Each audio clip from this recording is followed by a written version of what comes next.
দেখে পানিতে ভাসমান কচুরিপানা বলে মনে হলেও এটি একটি কবর। অলৌকিকভাবে বছরের পর বছর খালের পানিতে এভাবেই ভেসে আছে কবরটি। এই ক্যানেলের ঘটনা, ডোজার গাড়ি যখন খুলছিল ডোজার বন্ধ হয়ে গেছিল, কি শুনিয়া কথা বন্ধ হয়ে গেছিল। প্রচুর ডোজার আল্লাহ করলে স্বপ্নাইছেও, তারপরও চেষ্টা করছিল, পারে নাই। ডোজার খারাপ হয়ে গেছে, বাড়ি গেছে, ডোজার আলাও মারা গেছে, আর ছেলেও নাকি নষ্ট হয়েছে। তারপরও আবার স্বপ্নার পরও যে চেষ্টা করছিল ওই জন্য ওই ডুববেও না, যত পানি উঠেন না কেন, এইখানেও পানি উঠেবেন, তা দেখবেন ওইরকম ভাসি।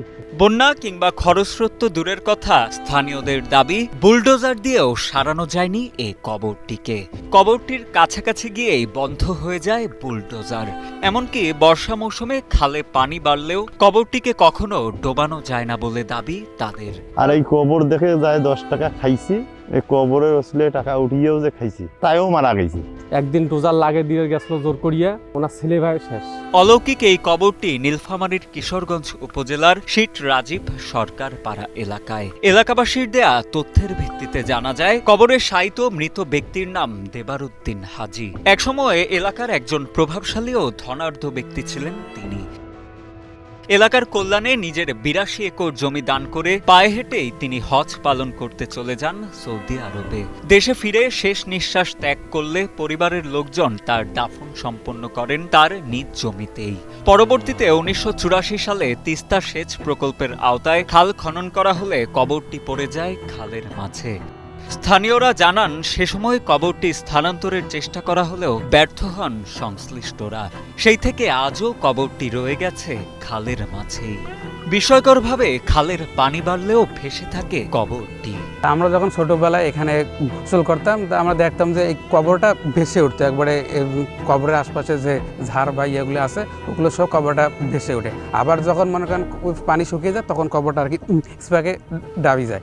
তাই এখন এই কবরের যে জায়গাটা আছে কোনো পরিবর্তন হয় না, যে জায়গাটা আছে ওই জায়গাটায়। তাই এটা এখানে অনেকে অনেক বিষয় নিয়ে এখানে আসে এবং অনেক মিডিয়াও এখানে আসে ইয়ে করছে। মূলত উনি একজন ভালো মানুষ ছিল এবং অলৌকিকভাবে যেটা জানা যায়, উনি একসময় নাকি অন্য জগতে ছিল, পরবর্তীতে উনি একজন ভালো পর্যায়ে চলে আসেন এবং উনি একজন ভালো আল্লাহ হন।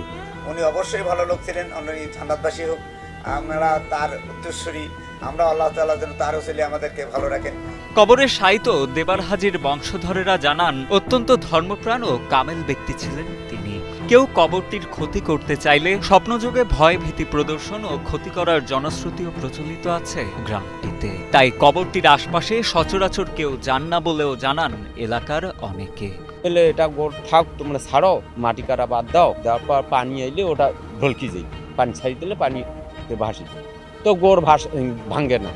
উপাকে পাকে আমরা গোসল করি, কেন নামি না ক্ষতি হইবে, যাই না খারাপ মনে করে তার একটা ক্ষতি আছে হইবে। মোরে ভাই ওই পাইচা তুলি খাইছে, তাই একজন আজ কানা হয়ে গেছে, আমার নিজের মার কাটার।